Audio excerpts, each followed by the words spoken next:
O Senhor esteja convosco. Proclamação do Evangelho de Jesus Cristo, segundo Mateus. Naquele tempo, disse Jesus aos seus discípulos: cuidado com os falsos profetas. Eles vêm até vós, vestidos com peles de ovelha, mas por dentro são lobos ferozes. Vós os conhecereis pelos seus frutos. Por acaso se colhem uvas de espinheiros ou figos de urtigas? Assim, toda árvore boa produz frutos bons, e toda árvore má produz frutos maus. Uma árvore boa não pode dar frutos maus, nem uma árvore má pode produzir frutos bons. Toda árvore que não dá bons frutos é cortada e jogada no fogo. Portanto, pelos seus frutos vós os conhecereis. Palavra da salvação.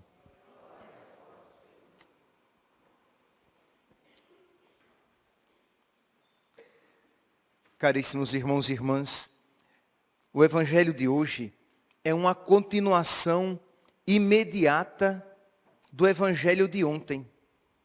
Nós estamos hoje em Mateus, capítulo 7, versículo 15. E ontem nós ouvíamos o Evangelho de Mateus, capítulo 7, os versículos 6, do 12 ao 14.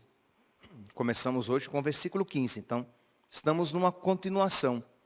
E ontem nós ouvíamos Nosso Senhor dizendo: entrai pela porta estreita, porque larga é a porta e espaçoso é o caminho que leva à perdição, e muitos são os que entram por ele.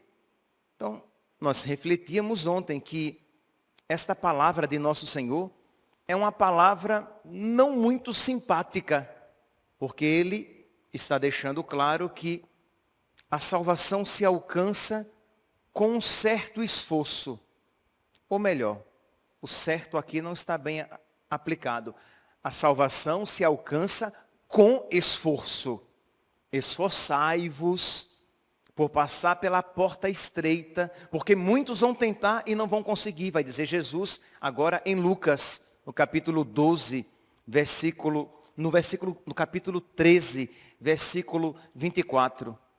Ou, noutra passagem, em que nós iremos ouvir que o reino dos céus é dos violentos. Então nós percebemos que isso requer um esforço, uma luta contra o homem velho e a mulher velha que existem em nós, marcados pelo pecado original. Mas o que é que diz o mundo? O mundo vai dizer que a salvação está garantida, de que você precisa se esforçar muito para perdê-la, porque Deus é amor e misericórdia. E ninguém vai ser condenado para o inferno. Então é isso o que o mundo apresenta. Diante desta palavra, que nós não vamos negar, é uma palavra firme de Nosso Senhor. Então, diante disso, Nosso Senhor, imediatamente depois, ele vai dizer: cuidado com os falsos profetas. Por quê? Porque eles virão com um discurso agradável. Eles serão aparentemente mais simpáticos, virão até mesmo tendo nos lábios um discurso cheio de misericórdia, de uma pseudo-misericórdia, de uma falsa misericórdia, porque por dentro eles são lobos ferozes. Eles vêm até vós vestidos com peles de ovelha, mas por dentro são lobos ferozes. Então aqui nós precisamos ter alguns critérios, e eu não pretendo, nesta rápida reflexão, eu não pretendo esgotar os critérios dos falsos profetas, mas nós podemos pegar alguns. Isto é, o falso profeta, em nome da estética daquilo que vai parecer bonito para o mundo, ele subverte, ele modifica até os mandamentos de Deus. Então, vocês não vão encontrar nos lábios de um falso profeta uma clareza segundo o nosso Senhor. Então, os mandamentos são modificados. Aquilo que é caro, que é distintivo em Jesus Cristo e na sua mensagem, nunca será apresentado. Por quê? Porque ele está mais preocupado em ganhar, digamos, a quantidade, ganhar seguidores para a sua seita, para o seu pensamento, do que ser fiel a nosso Senhor, pagando até mesmo com o seu próprio sangue. São esses falsos profetas que eles não pregam, e infelizmente, meus santos, aqui eu estou falando de falsos profetas, e é este o sentido do Evangelho. Eu não estou falando de pregadores de outras religiões. Falso profeta é aquele que parece ser um profeta de Deus. Assim como acontecia em Israel, pode e acontece na igreja de Cristo. Então eu não estou falando de pregadores de outras religiões. Eu não estou falando de pregadores de outras comunidades cristãs, de outras, comunidade cristã é uma terminologia para falar dos protestantes. Eu não estou falando dos protestantes.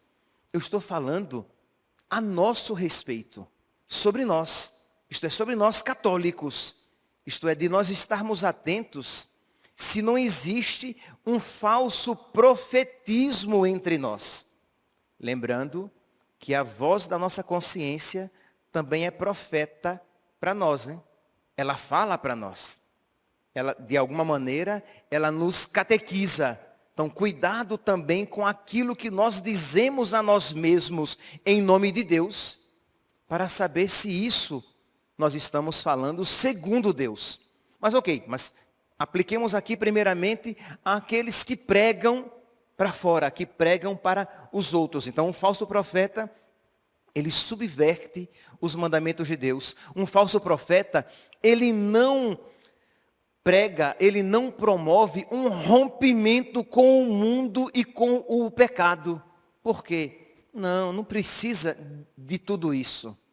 Para que tudo isso? Afinal de contas, Deus é amor, Deus é misericórdia, Deus compreende você e Deus ama você como você é. Então, você percebe? A pessoa pega frases verdadeiras e as coloca num contexto mau, perverso, para justificar o pecado, para justificar a maldade. E infelizmente, nós iremos encontrar muitos desses exemplos entre nós. Cuidado com os falsos profetas. Eles são aparentemente simpáticos, eles são agradáveis, mas por dentro eles são lobos ferozes. Por quê? Porque eles não são pastores segundo o coração de Cristo. É claro, nós poderemos também encontrar aqui, eu dei exemplos de um lado, de um extremo, nós poderíamos também aqui pegar aqueles que em nome de Deus, eles pregam o ódio, a divisão, a morte. Então, nós poderíamos também ver que não são profetas verdadeiros de Deus, de nosso Senhor. Mas diante disso você pode se perguntar, mas padre, mas como eu vou saber então quais são aqueles verdadeiros profetas? Nosso Senhor diz, Ele diz, vós os conhecereis pelos seus frutos. Frutos aqui, meus irmãos, não são primeiramente nem principalmente os frutos de uma igreja cheia, de muitos seguidores, de obras sociais feitas por eles. Por quê? Porque infelizmente nós iremos encontrar muitos desses frutos promovidos por falsos profetas, por pessoas que não pregam a verdade segundo Cristo. Fruto aqui no Evangelho é o fruto da santidade, é o fruto da caridade, é o fruto da vida interior. Isto é, se existe santidade verdadeira. Ora, como é que uma pessoa pode pregar a verdade e a santidade e você olha para a vida dela e não vê mínimos sinais de busca de santidade, de viver a caridade? Não pode ser verdadeiro. É conhecido o exemplo dado por São Felipe Neri. São Felipe Neri foi mandado pelo Papa averiguar uma certa mística, profetisa, visionária, uma freira, que era tida como uma profetisa, uma mística, que ela tinha visões, ela tinha revelações. E São Felipe Neri, então, foi lá para averiguar se aquela mulher, se aquela freira, era mesmo de verdade uma mulher de Deus, se aquilo que ela trazia e fazia era de Deus. E ele então, depois, né, de uma longa viagem, até com ela se encontrar, chegando ao convento onde ela estava, ele chegou com as botas sujas, e ele disse: irmã, eu estou com as botas sujas, por favor, limpe-as. E ela olha para ele com a cara assim de: quem é você para me pedir isso? Porque ela era nobre, né? Ela olha para ele com um certo desprezo e disse: me desculpe, eu não estou acostumada com este tipo de serviço. E ele não teve dúvidas. Ele calçou as suas botas sujas e voltou para Roma. Disse: ela não é santa. Ela não é de Deus. Por quê? Porque percebeu que um dos sinais da santidade, que poderia estar ali, que seria apenas um pequeno sinal, não era um grande sinal de santidade se ela limpasse as botas de São Felipe Neri. Seria um pequeno sinal. Mas nem aquele pequeno sinal nela estava presente. Ele se levantou e foi embora, porque pelos seus frutos vós os conhecereis. Meus irmãos, são estes então os sinais que nós precisamos encontrar. São esses os critérios que nós precisamos aplicar. Por exemplo, há aparições. Vem alguém e diz: olha, Nossa Senhora está aparecendo ali. Jesus está aparecendo ali. Os santos estão aparecendo ali. E nós devemos nos perguntar: e quais são os frutos? Será que isso é verdade? Quais são os frutos que eu observo naquele lugar daquelas pretensas aparições? Ao redor daquele pretenso vidente. São frutos de santidade? As pessoas estão buscando se confessar mais. As pessoas estão lutando contra os seus pecados. As pessoas estão procurando levar a sério o Evangelho e a vontade de Deus. As pessoas estão rompendo com o mundo. Por mundo aqui compreendamos aquilo que é contrário a Deus. Está havendo esse movimento ali? Sim. Então é possível que seja de Deus. Pelo menos é um critério muito forte. Porque os frutos são muito bons. Mas não, as pessoas continuam nas suas vidas erradas, porque elas não precisam de tudo isso, porque Deus, o vidente, o visionário, o místico, o profeta, ele fala tanto do amor de Deus e fala de uma maneira que não instiga as pessoas a uma mudança de vida. Porque é claro, é óbvio, pelo amor de Deus, eu não estou dizendo que nós não devamos falar a respeito do amor de Deus, da misericórdia, de que Deus quer que todos nós nos salvemos. Deus quer que todos os homens se salvem e cheguem ao conhecimento da verdade. Mas ao mesmo tempo que isso se diz, nós precisamos chamar as pessoas a uma mudança de vida, porque eu não posso, em nome de Deus, pregar a sem-vergonhice. Em nome do amor de Deus, da misericórdia de Deus, promover o egoísmo, a não mudança de vida. Então, precisamos estar atentos para esses sinais, que eles são sinais eloquentes de que os frutos bons denotam, indicam que a árvore é boa, de que aquilo vem de Deus, de que é um movimento do Espírito ali presente.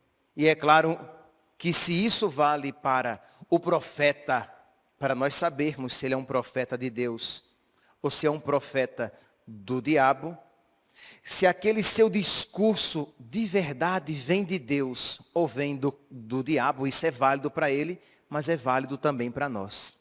Lembra que eu falei no início da homilia que a nossa consciência é também uma profetisa. Ela fala para nós. De alguma maneira ela prega para nós. E a pergunta é, aquilo que a nossa consciência nos fala, está nos levando a uma mudança de vida, a uma vida interior verdadeira, a uma configuração com Cristo, a uma luta contra os nossos desregramentos e os nossos pecados? Ou a nossa consciência diz, não, Deus ele compreende a sua história.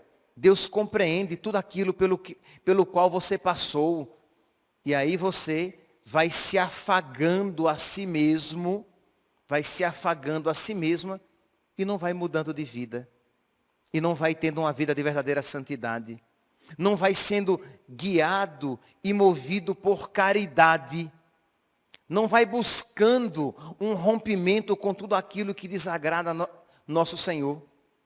De modo que, se isso estiver acontecendo, você deve se perguntar, essa voz que tem falado dentro de mim, é de verdade a voz da minha consciência, a voz de Deus em mim? Ou é a voz do diabo que quer justificar os meus pecados, o meu egoísmo, a minha sem-vergonhice, a minha preguiça em mudar de vida? Cuidado com os falsos profetas, porque eles normalmente são muito agradáveis. Cuidado com os falsos profetas, porque eles normalmente são muito gentis. Eles vêm revestidos com pele de ovelha, mas na verdade são lobos ferozes que vêm para matar, roubar e destruir. Peçamos, meus irmãos, peçamos a Deus então que Ele nos dê primeiramente este critério espiritual para nós. Vamos aqui fechar essa homilia. Primeiramente este critério para nós. Será que eu tenho de verdade ouvido a voz de Deus em mim? Ou eu tenho ouvido a voz do mundo, a voz do diabo, a voz dos meus pecados? Isto é, eu tenho progredido na caridade?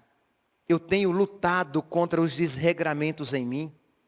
Porque entenda, todos nós devemos, e é algo verdadeiro, Deus me ama, Deus quer a minha salvação. Deus é misericórdia. Não é que Deus é muito misericordioso, Deus é misericórdia. Então, Deus não me abandonará nunca. Só que quando essas verdades, elas são utilizadas para justificar a minha não mudança de vida, isso tem sido utilizado erroneamente, maleficamente pelo diabo para fomentar o seu pecado, a sua não mudança de vida, o seu egoísmo. Mas se você, quando você contempla a bondade de Deus, a misericórdia de Deus, o amor de Deus, você diz, eu quero ser bom também. Eu quero amar, eu quero ser movido por caridade, eu não quero ser movido pelos meus impulsos maus. Eu não quero, porque digo que Deus é misericórdia, eu não quero ser um sem vergonha, não, eu quero ser santo. Porque a palavra de Deus diz, sede santos como o vosso Pai do céu é santo, sede perfeitos como o vosso Pai do céu é perfeito. Então eu quero ser santo. Esse é o critério interior. O critério exterior para você identificar se aquela é um falso profeta, é uma falsa profetisa, se ele é de Deus, se ela não é de Deus, se ela é de Deus ou não, é o quê? Aquele seu discurso, aquele seu ensinamento, está de acordo com o ensinamento da igreja? Primeiro. Segundo, aquele seu discurso, aquele seu ensinamento, está promovendo a santidade, a mudança de vida, a conversão, o rompimento com o mundo, o crescimento na vida interior, o crescimento na caridade? Sim. Então aquilo provavelmente é de Deus. Aquele profeta, aquela profetisa, provavelmente são de Deus. É um critério, mas um critério muito eloquente para nós identificarmos a ação de Deus em nós e a ação de Deus fora de nós. Louvado seja nosso Senhor Jesus Cristo, para sempre louvado.